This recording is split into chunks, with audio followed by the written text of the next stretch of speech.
Say yes to new beginnings. Yes. Say yes to new standards of excellence. Yes. Say yes to engaging reportage with a difference. Yes. Introducing Yes International Magazine. The time to say yes to your dreams and aspirations is here.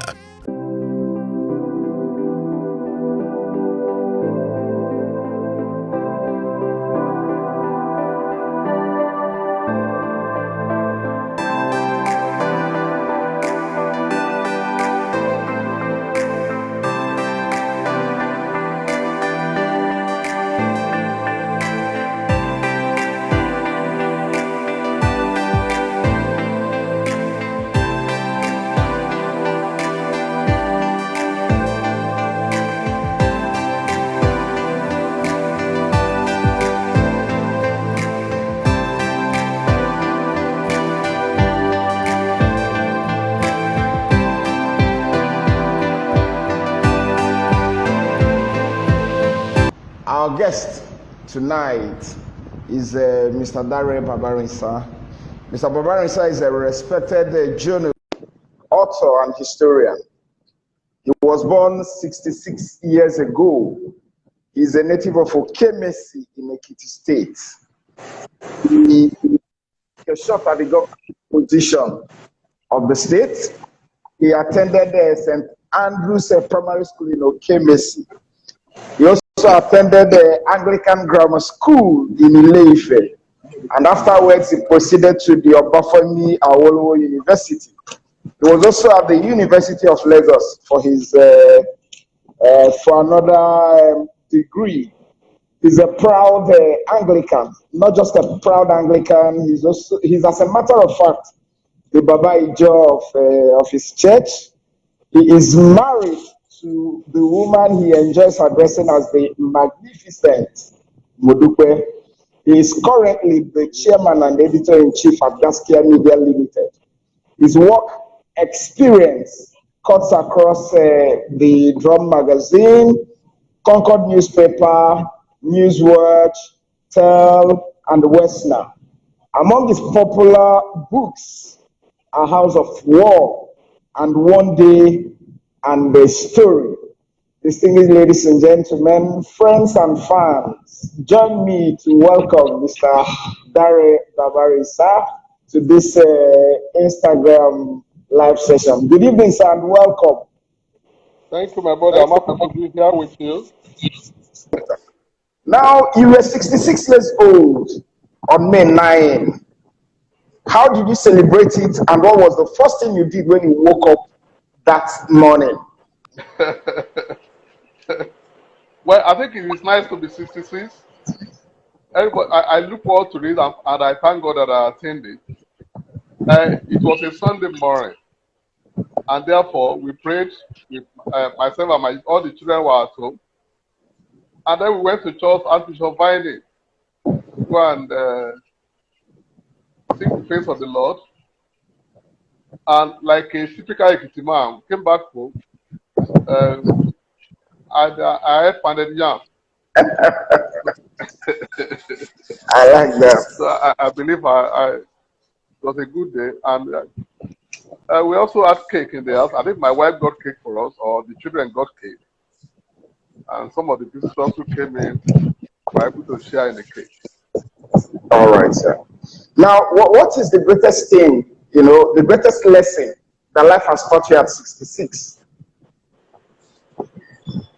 Well, you must learn to leave the past behind you and go forward. Because even though you may agonize about the past, it is past. You learn your lessons, you take your punishment if there are punishment to be taken, and then you move to the next challenge. Okay. I think I've learned to do that.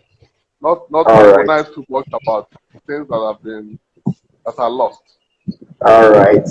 Now, in your 66 years of existence, who has affected your life the most? One person. I can't really say specifically, but I've enjoyed what I would call the love of great women. My mother, Chief Mrs. Sarah Oyeladun Babarinsa, the Yalode of St. John in Okemesi. By the way, I am not the Baba Ojo of St. John. I am the Otun Ijo of the church. Otunjo. All right. Yes, Noted, sir. that is like the second calabash to the Baba Ojo. Okay. Otunjo. All right. Yeah. So, I came to Unilag to read mass communication, BSc mass communication. I was doing English education in Ife before crossing over to Unilag. So I've enjoyed the love of great women. My mother, my two grandmothers, my paternal grandmother and my maternal grandmother, the two of them, and then my sister Ebunoluwa. So they therefore be influential in my life. It has taught me to respect women and to also know that you cannot really do all things on your own. So between the twists and turns of life, you need the support of people who love you for you to make to achieve what you think you should achieve. All right. Now, to be a better journalist, what must one do? Thank you. First, you must learn to be observant. Okay. A journalist must observe. There is nothing observing all for a journalist. So you must be patient to observe seriously. So that is the first thing. Journalists must have the power of observation. And you must also have the capacity for empathy. So that because if you don't empathize, you will not be able to put yourself in the other person's shoe. Yeah. If you don't empathize, you'll be running into libel and libel cases all the time. But if you empathize, you'll be able to see the other side and do a more balanced story. All right. Now, to have a taste of success as a journalist, what must one do? Like in any other job, you must learn to work hard. The first is obedience. You must obey your superiors. When they ask you to come and go to Maduguri, you can't say, "Oh, I don't want to go. Now Maduguri is dangerous. There are Boko Harams there." You must, you must be able to go straight. You must learn to obey. Secondly, because journalism is a skill, you should learn to see properly, and learn from those who have been there before you. But thirdly, more importantly than any other one, is that you must learn to read. You cannot give what you don't have. So if you allow yourself to be overwhelmed by the epidemic of ignorance, you cannot really perform well as a journalist. So journalists must learn to read. They must have what I would call an omnivorous intellectual taste. They must be able to read far and wide, and that will affect their writings. It will also make them to become properly civilized journalists. Wow, interesting. Now, to write well as a journalist, what must one do? Read and read more, and then do what you were told in Unilag. Write and continue writing. As long as you continue writing, you get the improvement will come for you. But you must not be lazy about it. Try and read as much as possible, and then sit down and write. Like in those days, our editor, Mr. Delegiwa, says, until the blood starts coming off from your forehead, then you know you are writing well.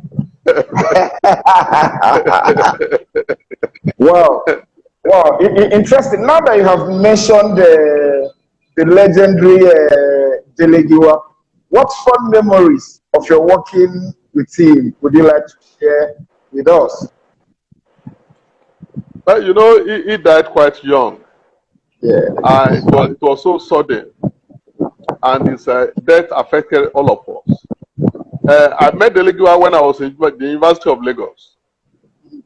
So Delegiwa was our editor-in-chief, and it was a great inspiration working so closely with him and other great journalists who were our bosses in Newswatch. As we know, Newswatch brought in people like Mr. Ray Eku, Alhaji Yakubu Mohammed, and Mr. Dan Agbese. Delegiwa, those were the 4 people who founded Newswatch.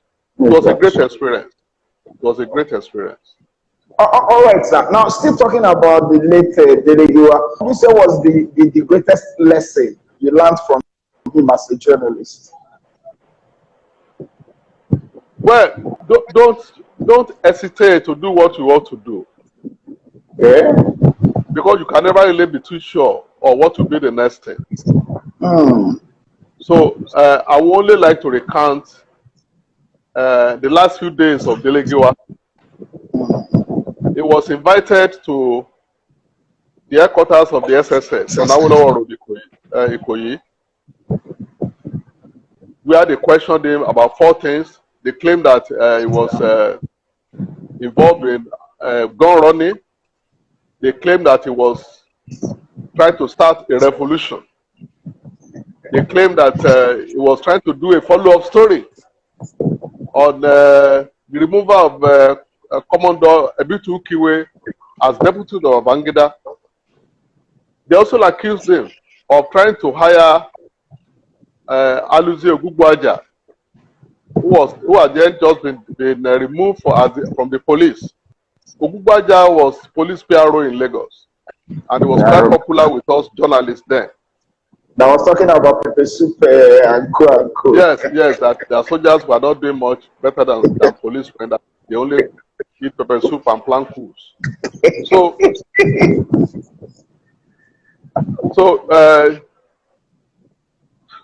Giwa was quite flabbergasted because even although Giwa could actually be planning to do a follow-up story on the Ebitu story or to hire Ogugwaja, but to accuse Delegiwa, a die-in-the-wood capitalist, or planning a socialist revolution was totally out of this world.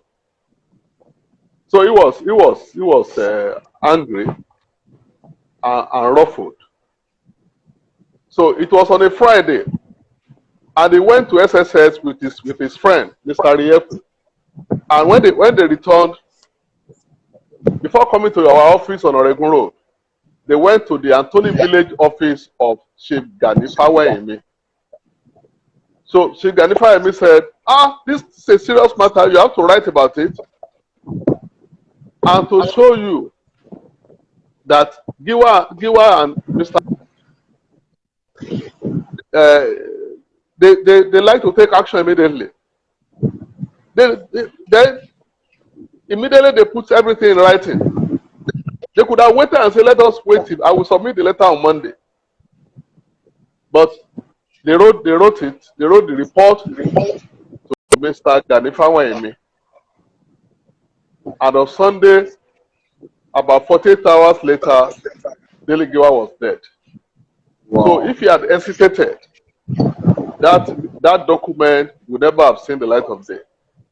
So wow. The capacity to do what you need to do immediately, to do what you need to do today without waiting till tomorrow, I think is a lesson that we should all learn. Wow, interesting. Now back to writing. Now, people talk about your writing style, particularly the historical bent, which you normally inject into your stories and your write-ups and your columns. What prompted that, sir? I would say I don't know. I just I like to background my story. Okay. I like to background it. And when I was in Ife, I took a course in history, not in just a part of, because my basic course was education. So okay. I love reading historical works. I love reading about Nigeria. I love reading biographies. So in 1985, Nigeria was celebrating 25 years of independence. So, and this was decided to do a special publication of 25 years of independence. And our Oga Delegiwa gave the assignment on the biography of Nigerian former head of states to an external writer. Wow. So I went to him, I said, I can do this now. He said, no, it has been given to a professor. So we just left it like that. Then the professor disappointed the Newswatch.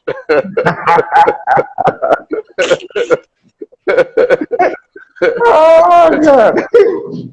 So Giwa called me and said, Daddy, can you still do that thing? I said, why? I can do it now. Are you going to do research? I said, no, I know I've read about all these people now. I can write it. I don't need to do any research. I can sit down and write it immediately. So I wrote it. It was the biggest section of the magazine. And then the following week, in those days, Guardian used to have quotes of the week. Different writers from different publications every week. Sunday Guardian used to have it. But for that week, Guardian newspaper quoted only Dari Babarinsa. Wow. So I've enjoyed putting historical perspective to my stories, because in this country we have short memories about public events. So I try to put perspectives to my own writing so that people can understand where we are coming from. But there is nothing new. This afternoon I was talking to some of my colleagues here that they were talking about the crisis in that this thing will break the country. I said, this country, this is one of the best, most peaceful period Nigeria has ever had. How can you call this time most peaceful? I said, we lost 1 million people during the Civil War. How many people can the kidnappers kill or the Fulani herdsmen? What is it? Nigeria has survived worse crisis. So there's nothing.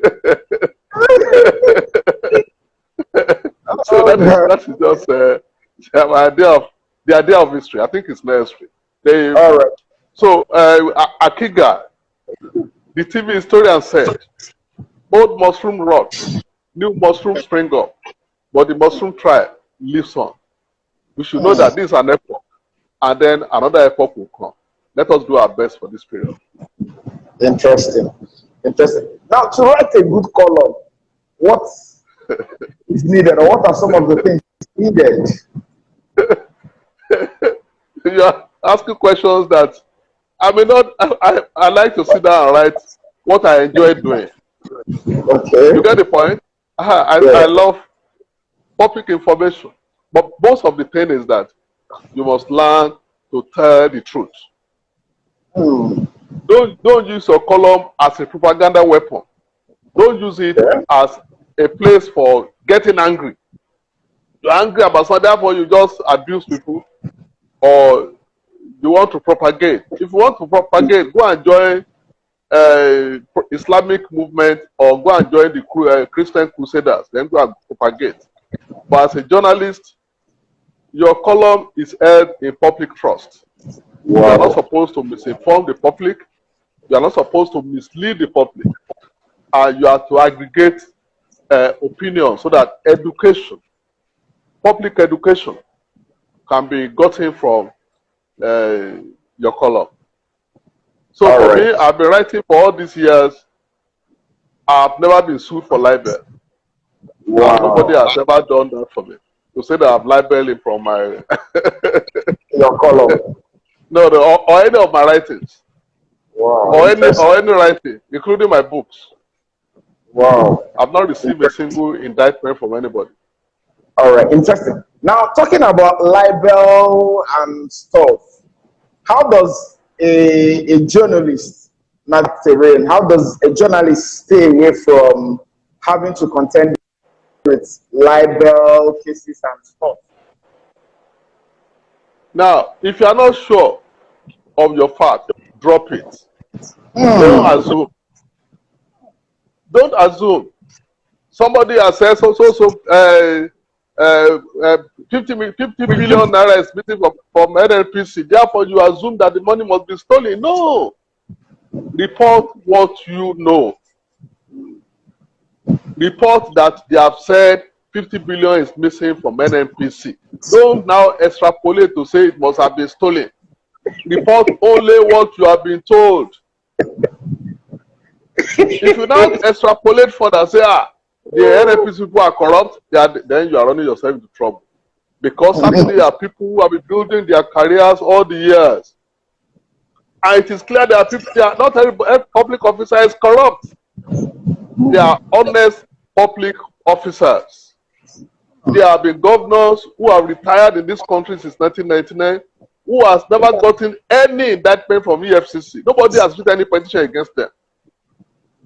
And they have been governor for 4 years or 8 years. So, you say everybody is corrupt, everybody is a thief. It is not true. If we all steal, now, where are we going to get things to steal again? So, which means that stealing is still a minority offense. It's not for everybody. So, you must be sure of what you are writing. Be sure. If you are not sure, drop it. Interesting. That is the first rule. Yes. Interesting. Now, a whole lot of people read your column. Who are the people that you read your own column?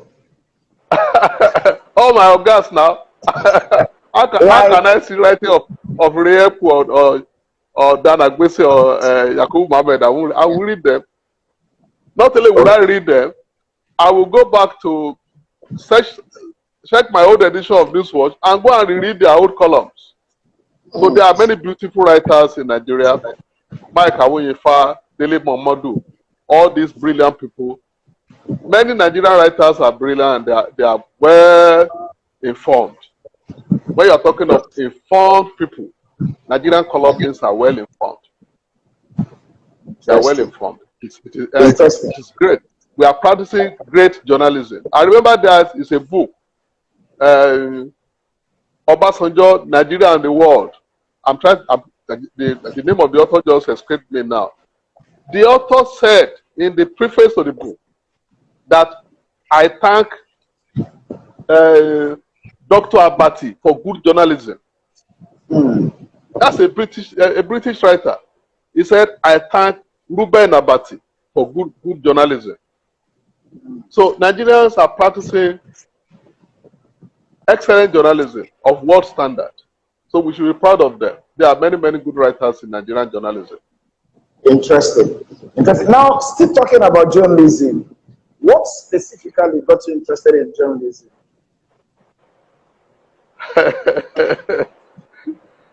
In secondary school, yes, Ife, Anglican Grammar School, we had a first-class library.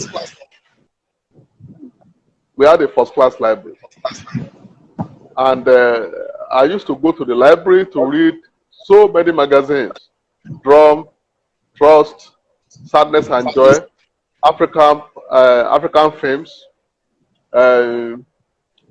Truck and Car, Reader's Digest, Spear Magazine, Flamingo, Headlines. So many magazines in those days that you cannot but, any young man who has an impressionable mind, you will love to do it. So I really love, right from that point, I wanted to be a journalist. So when I finished my secondary school in 1973, I was always writing to newspapers. Then, in 1974, at that time there was a weekly newspaper called Times International, edited by Azuh Idowu. Idowu. Okay. Idowu, yes, that was the name of the man.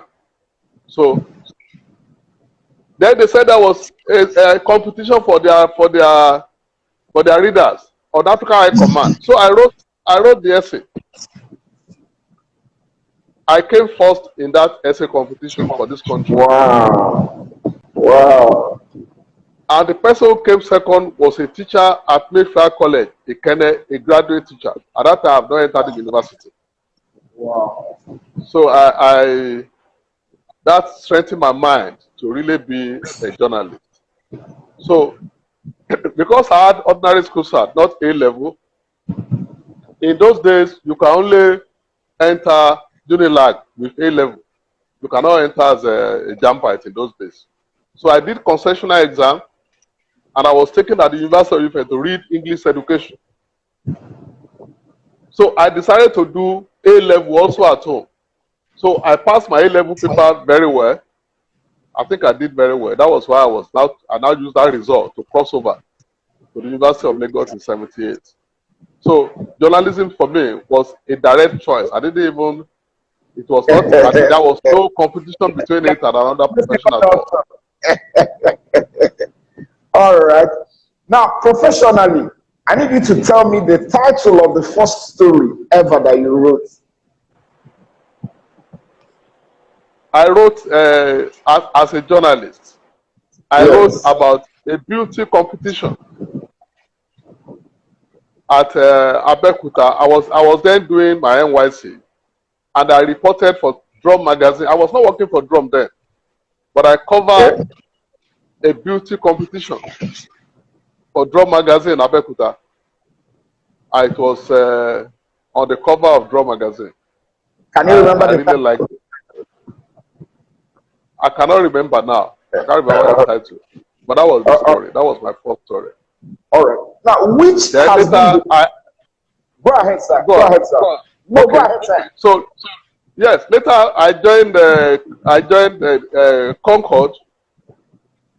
Then in Concord, myself and my friend Wale Oladepo, both of us were graduates from the University of Lagos Mass Comm department. They didn't even reckon with us at all in Concord. I was like, what kind of place is this? Nobody was giving us any serious stories to do. They were treating us as small boys. But luckily for us, one day some people came from Surulere and said, Alhaji Aminu Kano would like to talk to Concord. And all the big journalists were not in the newsroom. They've all gone out to their beats. So it remained only me and Wale, who are not considered of any serious importance. So, so we were taken to Alhaji Aminu Kano. And because we have never interviewed a man of short substance before in our lives, the two of us were afraid. Then Wale said, well, I think we're in trouble today. How are we going to talk to the man now? I don't know how we're going to talk to the man. Actually, I'm afraid though. But luckily when we got there, Alhaji Aminu Kano looked and said, these are really small boys now. He looked at it and said, so he said, they have sent me my children to come and talk to me. He was very excited that we were so young. So he started interviewing us. Then he said, because we are so young, let me serve you first. So he made tea for the two of us. He made tea for us. So we were relaxed and we interviewed him. And it was our first cover story in the Drum. I mean, in the Concord newspaper. Concord. It was on the front page. Wow. Wow. What a beautiful story. Now, talking about interviews, which has been your most memorable interview? The most memorable interview that you have conducted in your entire journalism career? The most what? Memorable interview that you have conducted.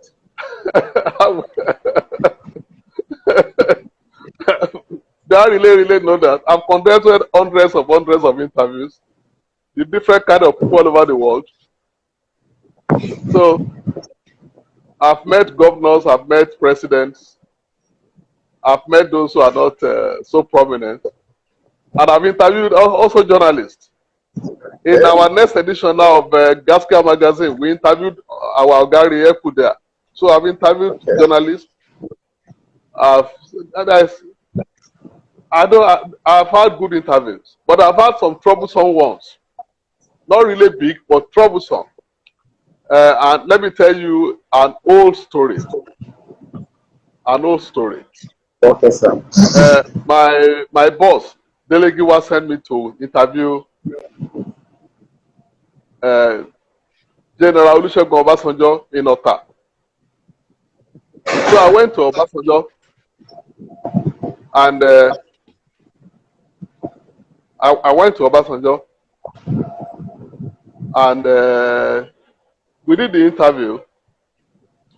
And the interview was on millionaire farmers, those who are big farmers in Nigeria. Then, because he has retired as head of state and has now become a farmer. So then I asked him about the Land Use Act. If you remember, Obasanjo was head of state when he promulgated the Land Use Decree. Yes. So I asked him, did you promulgate this decree so that you can have access to land? Then he got angry with me and seized my tape recorder. It was it was an interesting encounter. I begged him, but he did not release my tape. Wow. So I went back to this watch and I wrote my story. So when the story came out, he called my Oga and said, that your boy really tried. He has been faithfully reported. Wow. So from that day, I believe I've been close to Baba Obasanjo. Wow, yes. Interesting. So I've interviewed him more than maybe 20 or 30 times since then. Wow. Wow. Interesting. Yes.